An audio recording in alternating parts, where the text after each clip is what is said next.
Maybe not that way, though. Well, for those people who want,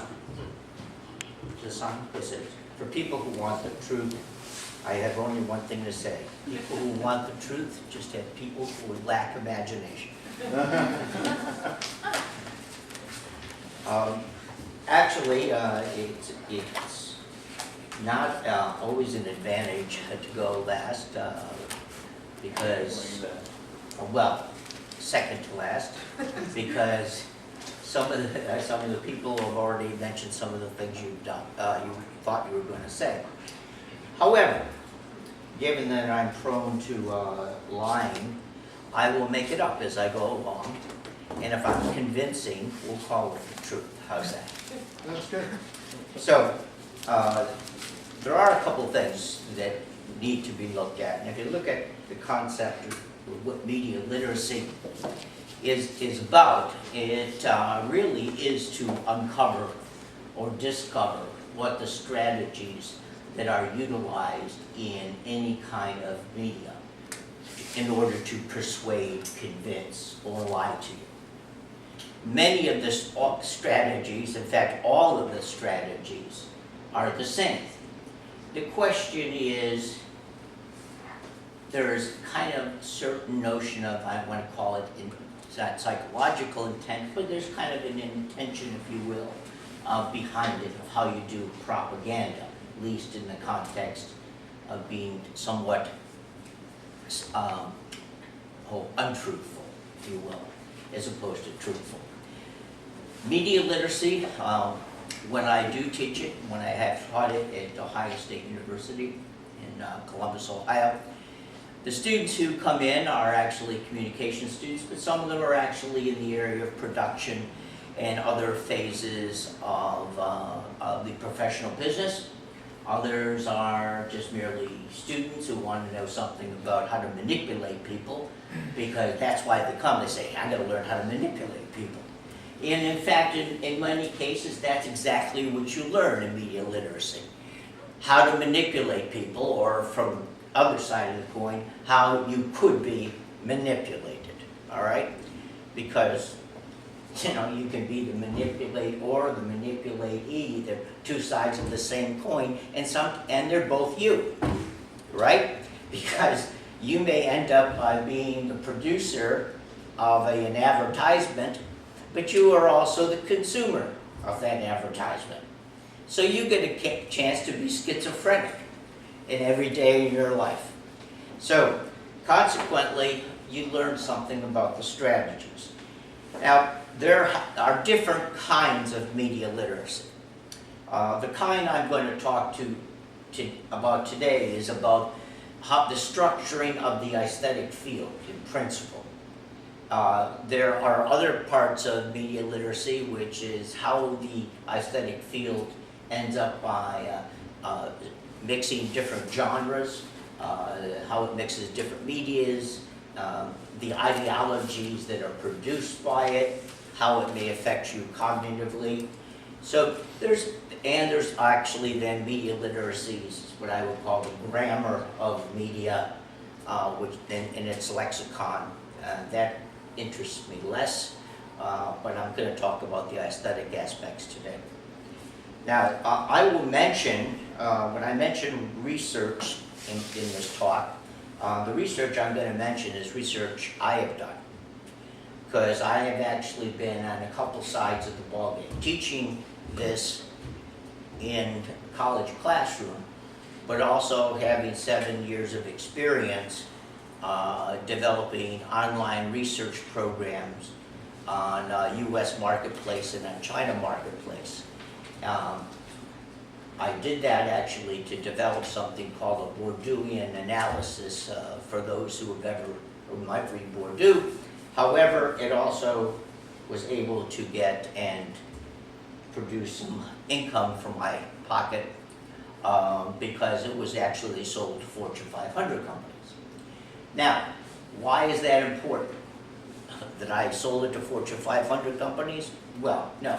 It was important to my partners that it was, but what you find out is sometimes the notion of propaganda, sometimes this notion about advertising and manipulation sometimes seems to be a monolith, and it somehow comes down on you and it does it to you. You know, but it doesn't just do it to you. August mentioned Leni Riefenstahl, one of the best propaganda films ever made. But in an interview, she asked what was it? What was it that the German people really saw in this? And people were, the gods came. And people ended up by sort of buying into this. And she said, in a quote, "That's because there was a permissive void in the German psyche." Now, it was empty, if you will. They were, quote, ready for something, and that something came along. So there is a point in which you must be already ready. However, let's be also clear. Nobody looks at media in your everyday life as any single media at the same time. It doesn't happen that way. You do not sit in front of your television set and watch an ad. Most of you, I think, are probably normal, and I'm willing to bet that in this day and age you do not sit through a TV commercial. I'm willing to bet you walk out of the room, go to the bathroom, have a sandwich, talk to somebody on the phone, or you get and click it off and take it out. Or you have a device that picks them out and says, "I'll look at them later." Or you zap it. Or you turn the other channel and say, "See what's on there," for 60 seconds and flip it back. So you don't even look at it. And then you've got something called posters. Well, how many times have you seen a poster? Posters aren't around that much. They're there, but not that much. Now, where do you see them? Maybe moving buses. There's a bus poster. The whole bus becomes a poster, all right? There are trends in these advertisements in which they did have its own certain power. Posters were in. Radio was in. You got TV was in. And now you got internet is in. And now you got social media is in. Well, you got them all in. So what? If the research is correct, and to a certain degree, I bet you this audience will verify it, most of you never engage using one media at a time anymore. I'm willing to bet, if it was permitted, and I did already hear them, you would be listening to a lecture, you'd be texting, and you'd also be thinking about what you're going to do and get out of class. So in between, you might have caught part of the lecture. I'm willing to bet that's probably what happens with advertising as well. In fact, you probably pay attention to it only a little bit. Second of all, you probably don't even pay attention to the visuals, in all due respect to visual communication. The fact of the matter is, you probably end up by, quote, hearing it more than seeing it more. In fact, the research will show the most powerful aspect of television advertising is the audio part, not the visuals. Now, these are different phenomena because we've got an environment of medias. Not one at a time, not looking at them one at a time, we got them overlapping medias. And you are yourself a mobile media. In fact, many of you not only have mobile medias, you become your own poster boards. Because if instead of poster boards, you get to wear the logos either on your chest, on your breast, or on your backside. And there they are, Wrangler, all right, or you got IBM, or you got, now where he's gone, NFL, NBA. You're walking posters. you're a walking advertisement. Now, where is this propaganda side? Well, it was mentioned, and let me go to a quote that I have from Barnaise. Barnaise was the father of something called public relations, but actually was also the father of what you might call modern advertising as well. As much as everybody said things have changed, the media has changed, but the institutional practices engaged in what I would call the popular culture called advertising, or corporate popular culture called advertising, has not really changed. And the practices of engaged in creating propaganda are very much the same. Let me quote. Now, Barnaise was very much involved in the political world, but he also was a very interesting kind of guy unto himself. He was a major player for Procter & Gamble. Procter & Gamble makes a zillion kinds of products. I don't know if you're all familiar with all the products they make, but everything from soaps to cosmetics. And Procter & Gamble spends more money on advertising than any other corporation in the world, bar none. He was a consultant to them, but he also consulted to several presidents, both Democrat and Republican. And the strategy was how to get people to transform. Key notion. The notion was how to transform people's minds and hearts and behavior. Transformation was the key. It was not education. Not education, it's transformation. Media literacy is to be educated to the strategies of transformation. Literacy is the education of the strategies for transformation. Transformation is not necessarily one that everybody realizes is happening. What is the target of transformation? I think it was mentioned in August's first presentation, the body. Quote, not the intellect per se, the body, total body, image. And some people have actually called it a clandestine capture of the body. That was a 1960 phrase in relationship to, I think it came from Andy Warhol in 1960. I don't know if you ever know who Andy Warhol is, but if you ever saw a Campbell soup can in a big picture, and then the second one right next to it, that's Andy Warhol. All right? By the way, that's Lady Gaga's guru is Andy Warhol. So if you want to know the strategy Lady Gaga is engaged in, it's Andy Warhol's strategy for her own marketing. Barnaise, quote, the conscious and this is propaganda, is the conscious and intelligent manipulation of the organized habits and opinions of the masses in an important element in democratic society.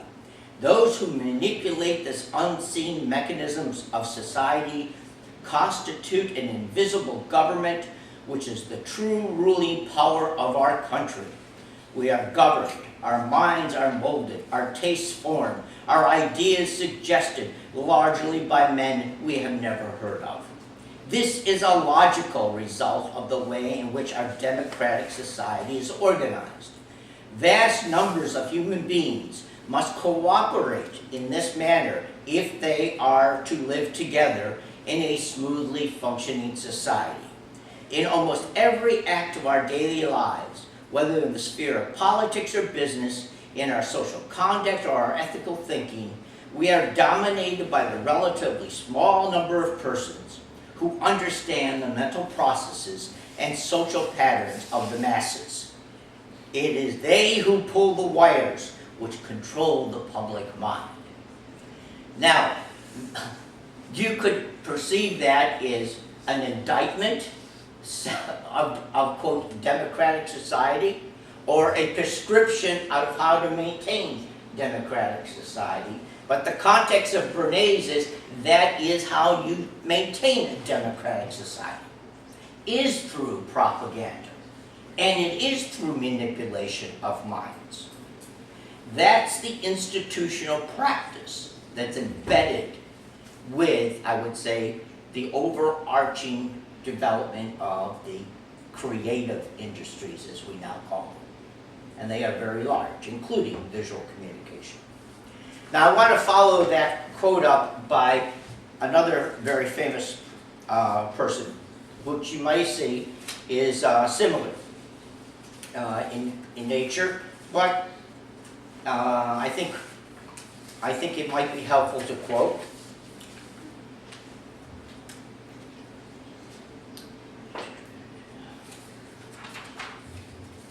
I think when I'm straight. The art of propaganda lies in understanding the emotional ideas of the great masses and finding through a psychological correct form the way to the attention and thence to the heart of the broad masses. The fact that our bright boys do not understand this merely shows how mentally lazy and conceited they are. Now, that could be written easily by Barnaise, but it actually was written by another, famed theorist of propaganda, and that is a quote from Volume 1, Chapter 6 of Mein Kampf by Adolf Hitler. And the reason why that's in Mein Kampf is because his Minister of Information, Mr. Goebbels, was an avid reader of Barnaise. In fact, Barnaise's book was dog-eared with marginal notes. This was the strategy Goebbels, Minister of Propaganda, used to, quote, move the German war and Hitler's forces. So, I did say that it was also used by American presidents to also push their agendas. Now, Edward Bernays not only was mixed politics, if you will, in the politics of his form of politics, of maintaining democratic societies, by developing a very interesting structural campaign. And it was pointed out that he was the nephew of Sigmund Freud. And what he wanted to show was that Sigmund wanted to show that everybody had this deep lack, and this lack typically was phallic because everybody was in search of their penis, so consequently they were always a lacking human being. And women mostly who had penis envy were also lacking human beings.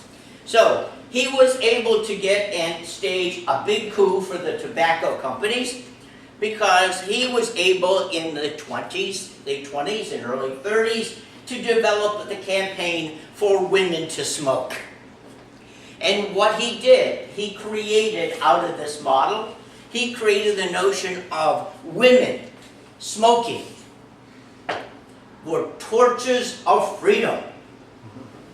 That they were worldwide femininity is in the cigarette, the new torches of freedom.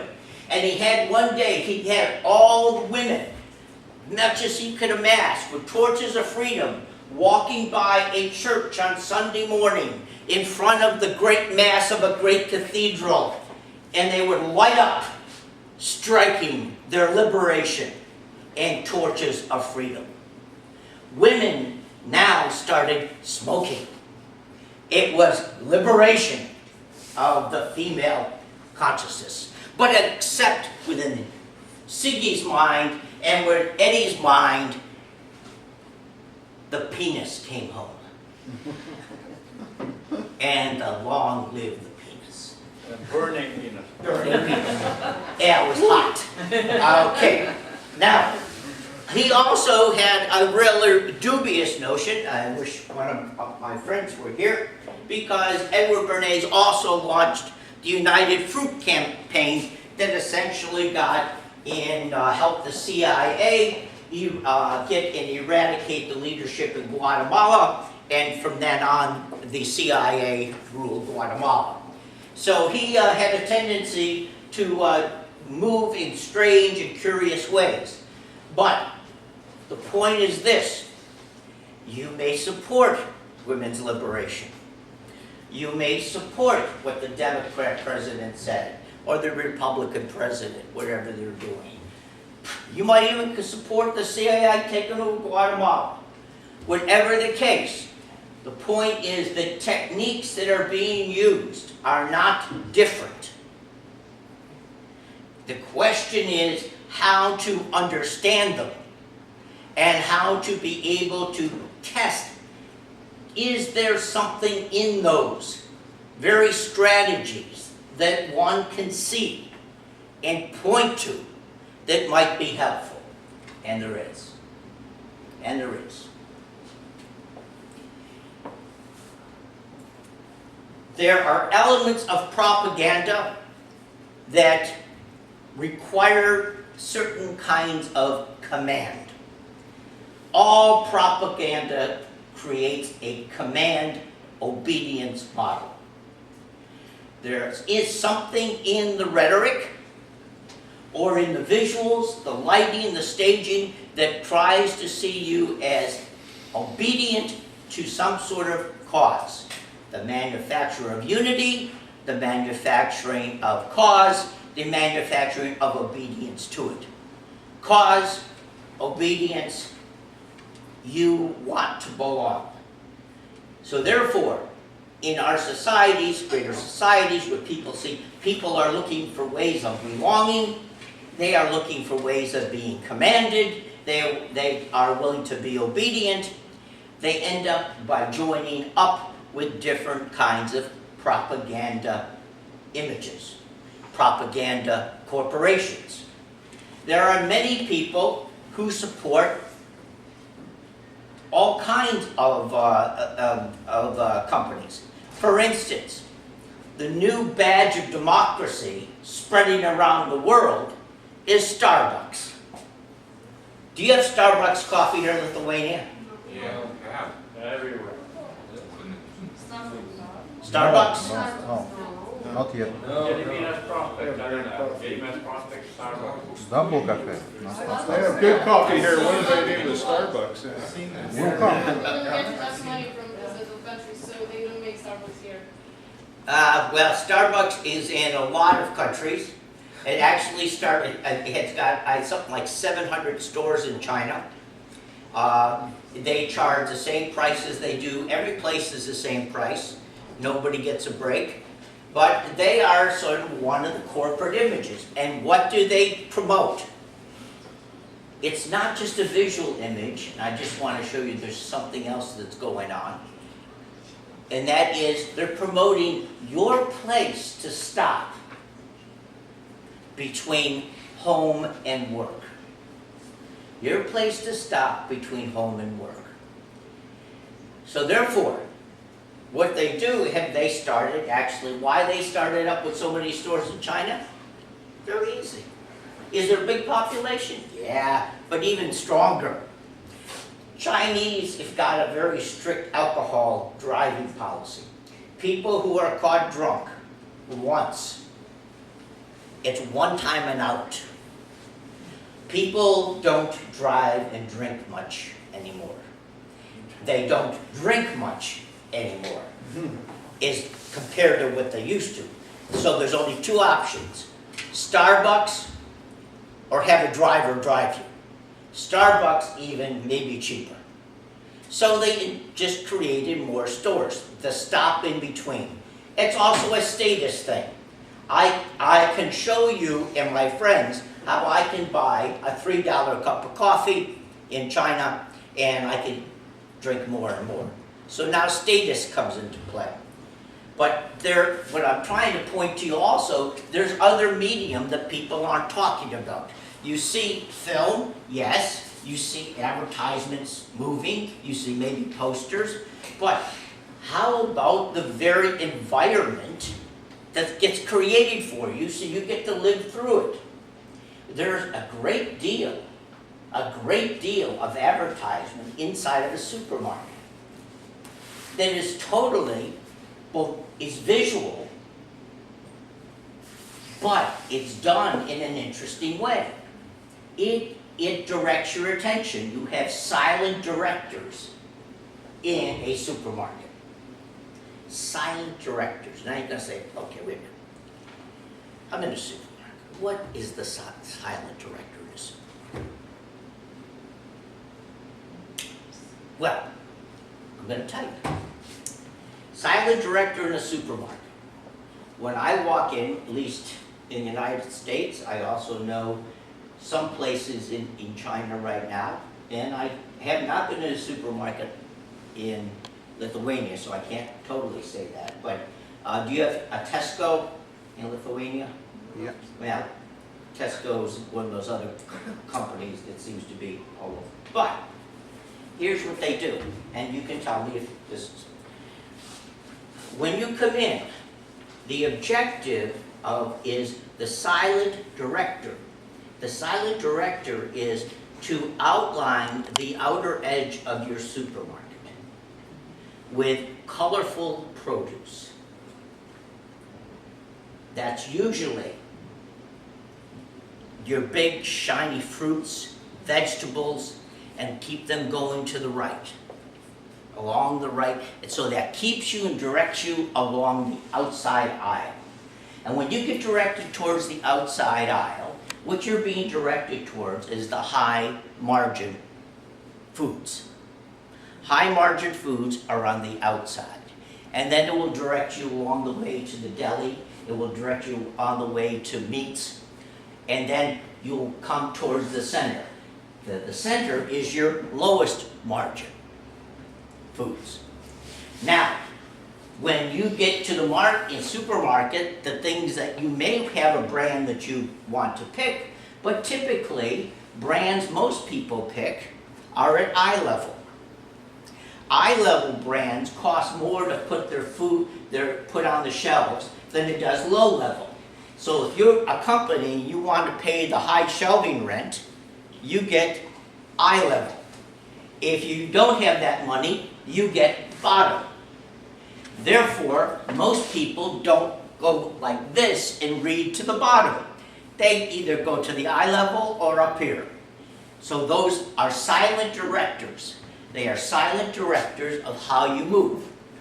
Also, most grocery stores now have cameras, by the way, and they follow the pattern that you move to maintain, to see if the way they silently direct is actually getting you to do the outside of the stores. Now, going into a supermarket, this is an art form that they've developed. How to match the colors of greens, oranges. These are not stacked idiosyncratically. They are silent vectors of use of color to gain your attention.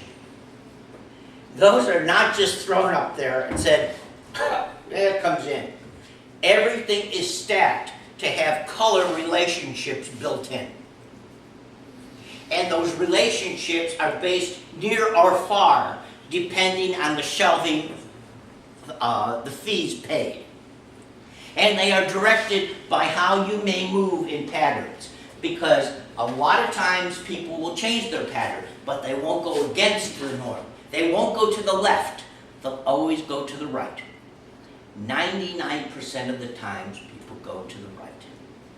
So even in, quote, the supermarket, it's a different medium.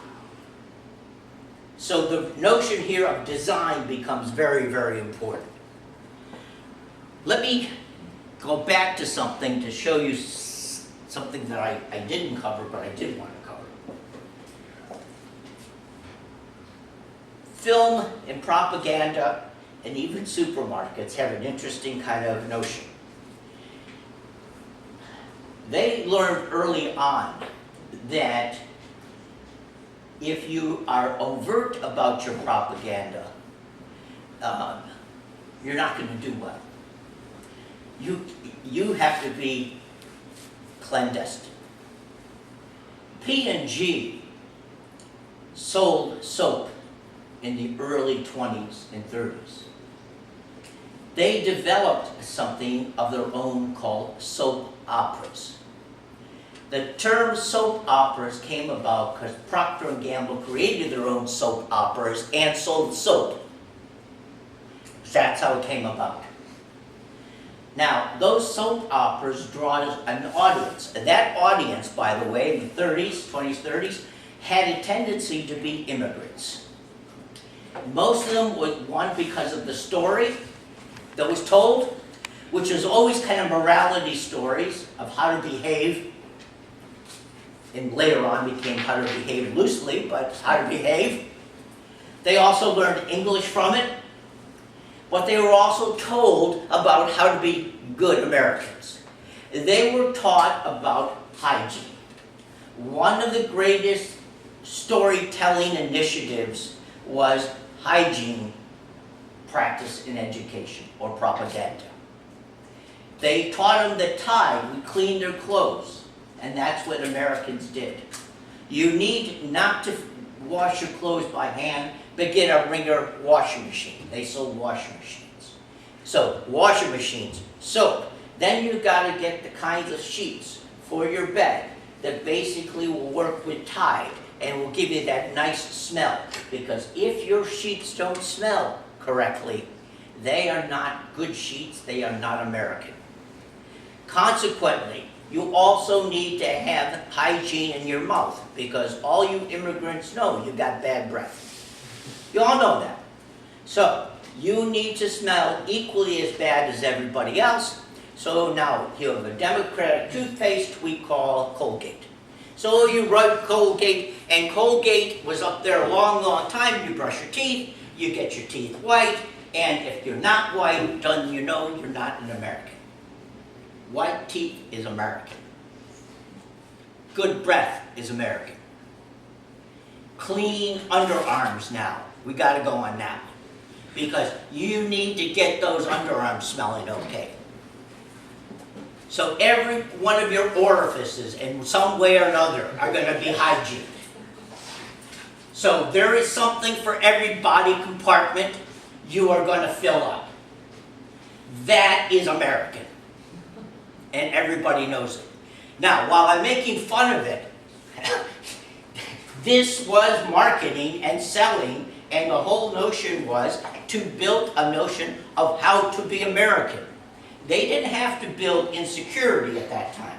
Later days, they did build the notion of insecurity, if you will, through what you lacked. What you lack, we will give you somehow. So you bought a lifestyle instead of a product. You bought a car because for every car there's a good-looking girl, a good-looking guy. So if you have this car, equally you get the guy. You know what that is in the world of propaganda? It's called false equivalence. Another version of propaganda. Greatest sign of propaganda, false equivalence. Buy car, get girl. Now in the political scene, false equivalence looks like this. Capitalism by equals democracy. Capitalism does not equal democracy. Hitler did capitalism just fine. That wasn't democratic. Finance capital has been around in China for a long time. It ain't democratic. So consequently, you've got not only obedience, command, and wanting to belong, the strategy of false equivalence. Now, if you want to make sure you can maintain your propaganda status, you have to create something else, another strategy. The other strategy is ridicule. The number one strategy is ridicule. And that is whether it's a political person or whether it's a competitor, you end up by trying to belittle them, make fun of them. By the way, in China, there's a law that says you cannot even mention your competitor's name. You can't refer to your competitor's name. That is illegal. You only can talk about your product. You can't belittle anybody else's product. That is not the case in the United States. You can belittle anybody's product. Ridicule is the greatest, one of the greatest signifiers, if you will, of propaganda. It's also one of the strategies that one uses to sort of annihilate the other. Now, one indicator has said that I know in the Nietzschean world, one of Nietzsche's quote was regarding propaganda, the only way, once you recognize it, the only way you can get rid of it is to laugh at it. And if you laugh long enough and you create satire and it stays around, then maybe it's the truth. Maybe. That's a strategy. We have another strategy. Is that called media literacy? Recognizing the strategies that are created. Now, let's go back, again, backwards or forwards. Leni Riefenstahl, Triumph of the Will. Americans had their propaganda films as well. However, her propaganda films really weren't just the propaganda films, the documentaries and that. One of the greatest propaganda films of all time was Casablanca. Because here you are, and they took this actually from the Germans. Film noir, the light and dark shadowing, is part and parcel of German expressionism. That was more highly developed than anything, by the way, in the world of Hollywood. Highly developed, it had to do low budget, but everything was shadow and darkness. Film noir has been around quite a bit, in a long, long time. It also gets you what I would call that silhouette look, those hard, sharp edges that sometimes you saw in Soviet artworks and Soviet posters. Sharp, statuette, almost real, unreal at the same time. Almost an exaggeration of parts of the body. In fact, the statues downtown from the Soviets almost look like a film noir statue, all shadows and dark. That was a style that got perpetrated in most of the propaganda films of the 20s and 30s. In fact, it was a style, the techniques, both Leni Riefenstahl developed a style, one of the two, it was either, what's his face, Orson Welles. Orson Welles created a style of elevating, looking and doing shots like that so you could see the ceiling behind the person. How did he do that? Couldn't do it with the camera, so he had to dig a hole. He dug a hole so they could shoot.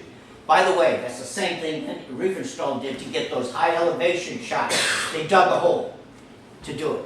These particular techniques, whether you could be an American, and like Orson Welles, you could be a Nazi, maybe like Leni Riefenstahl, the techniques were the same. By the way, though, they both, in some sense, were doing propaganda. There was a notion of unity they were trying to sell, some obedience to a good cause or a bad cause, depending on your point of view. There was also notions of false equivalences, equating one with the other. If you bought Nazism, your life will be over, freedom will be gone.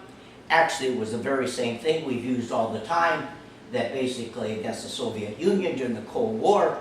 These techniques and strategies go on and on and on. So one of the other things that probably has to be examined, and people haven't examined typically, is what certain media can and cannot do. In the world now also of digital computing, what media, there's something they call now post-media. Everybody's got to post something. But they got post-media aesthetics. And what is that? The study of software. What does software do in the world of media aesthetics? Consequently, they all trade off of some sort of execution or mediation of body sensibilities, what the media can and cannot do, certain ones, what they do better, and do other things. For instance, going to a play and seeing a play and having a play put on TV is not the same. You don't get the same experience, because the whole notion of projection, facial expression is totally different for theatrical form or media than it is for the television. Consequently, every media demands different kinds of movement, gesture, body gesture, different kinds of lighting to make it work. One venue is not easily transported into another. That is kind of a notion of media aesthetics that tried to be developed by McLuhan when he developed Media is the Message in 1960. Actually, it was probably good understanding and a good start. However, it needs to be updated. In one sense, it has been updated. August McCunas and myself have developed a typology of about 26 media, more to be updated, of what they can do and can't do. What is the interpretive forms that are embedded within certain kind of media? Anywhere from a credit card to computer. These are important because now the world has anything can be advertised on anything. In University of Wisconsin, they sold sponsorships with advertising on the urinals. So everybody could sponsor their own urinal. You don't know what a urinal is, right? Men's urinal, you go into the bathroom, and over the urinal, they have like somebody's name.